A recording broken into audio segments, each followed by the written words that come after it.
बच्चे इस चीज़ को लेकर परेशान रहते हैं कि वो बोर्ड और नीट एग्जाम को मैनेज नहीं कर पा रहे हैं। देखो इसलिए आपको ज़्यादा फोकस्ड करना है क्योंकि ये नीट का सिलेबस भी यही है। हिंदी इंग्लिश को भी थोड़ा सा साइड करो, मतलब 15 जनवरी तक आप ट्राई करो कि आप 11th को टाइम दो।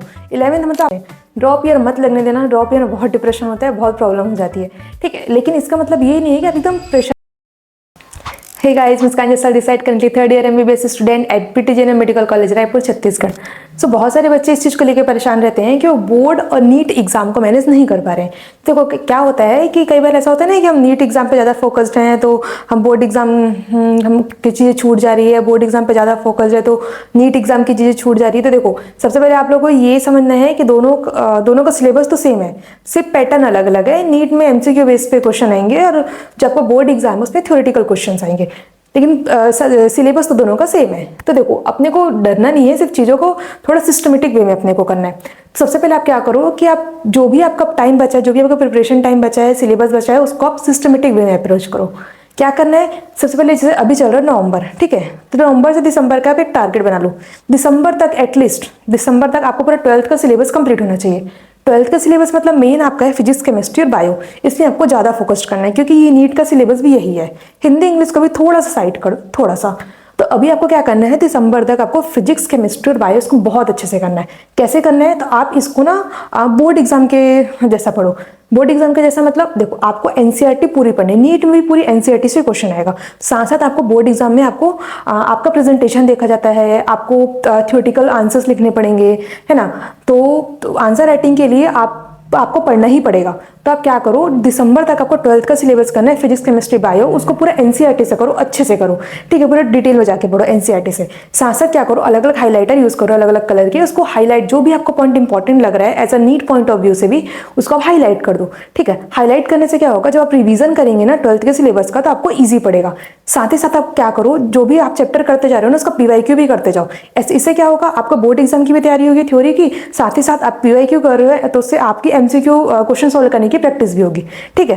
तो ये आपका हो गया दिसंबर तक। साथ ही साथ जैसे आपको बीच बीच में टाइम मिलेगा, लाइक संडे या कोई हॉलीडे है, आपको एक्स्ट्रा टाइम मिल रहा है, तो आप टाइम मैनेज करके आपकी 11th के कुछ टॉपिक जो आप छोड़ दिए हो, आपको छूटा हुआ है या आपको बहुत टफ लगता है, उसको आप थोड़ा थोड़ा के अप्रोच करो, मतलब दिसंबर तक ही, ठीक है।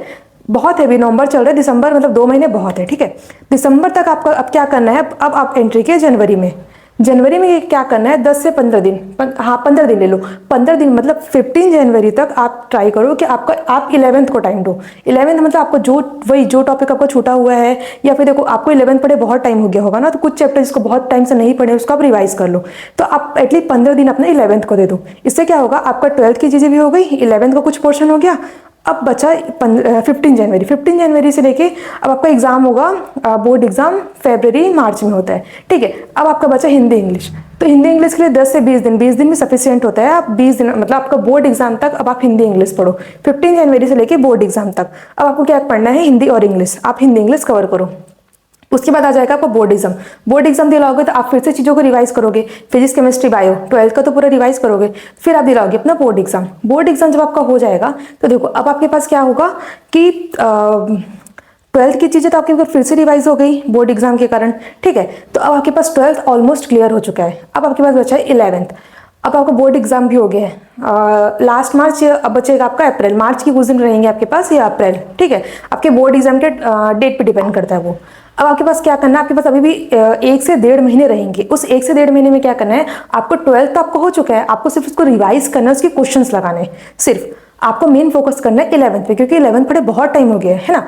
तो जो चीज़ें जिन चैप्टर्स को 11th के जिन चैप्टर्स को बहुत टाइम से नहीं पढ़े उसको पहले रिवाइज करना है ना। साथ साथ उसके क्वेश्चन प्रैक्टिस करते जाना, हो जाएगा 1 से 1.5 महीने में 11th ही हो जाएगा। देखो वैसे भी 11th के आप कुछ पोर्शन को ऑलरेडी दिसंबर जनवरी में रिवाइज किए रहोगे तो उतना दिक्कत नहीं होगा। और वैसे भी यार टेंशन मत लो, वैसे ही फ्रेशर्स के सिलेक्शन ज़्यादा होते हैं, ड्रॉप ईयर मत लगने देना। ड्रॉप ईयर में बहुत डिप्रेशन होता है, बहुत प्रॉब्लम हो जाती है, ठीक है। लेकिन इसका मतलब ये नहीं है कि आप एकदम प्रेशर लेके पढ़ाई करो, ऐसा नहीं है। देखो टेंशन तो होगा, एग्जाम है, बोर्ड एग्जाम, नीट एग्जाम दोनों है, तो टेंशन तो होता है। मेरे बोलने किसी के बोलने से कम नहीं होगा, थोड़ा ना थोड़ा स्ट्रेस रहता है और वो जरूरी भी है। टेंशन हो रहा है भाई, इंसान है तो टेंशन होगा ही, और बहुत अच्छी बात है। टेंशन उसी को होता है जो थोड़े सिंसियर होते हैं पढ़ाई के लिए, जिनको जो पढ़ते लिखते नहीं है ना उनको टेंशन भी नहीं होता है। तो लेकिन इतना भी स्ट्रेस मत लो कि कुछ कर ही ना पाओ, है ना। चिल होके पढ़ो, थोड़ा सा खुद को शांत रखो, सिस्टमेटिक वे में पढ़ाई करो, हो जाएगा। फ्रेशर्स का इस टाइम तो वैसा भी देखा जाता है कि फ्रेशर्स के सिलेक्शन ज़्यादा होते हैं, ठीक है। तो अच्छे से पढ़ाई करो, जो भी दिक्कत होगी, जो भी प्रॉब्लम होगी, जो भी क्वेश्चन है आपके, उनसे कमेंट सेक्शन में पूछ सकते हो। तब तक के लिए अच्छे से पढ़ते रहो। All the best, bye bye.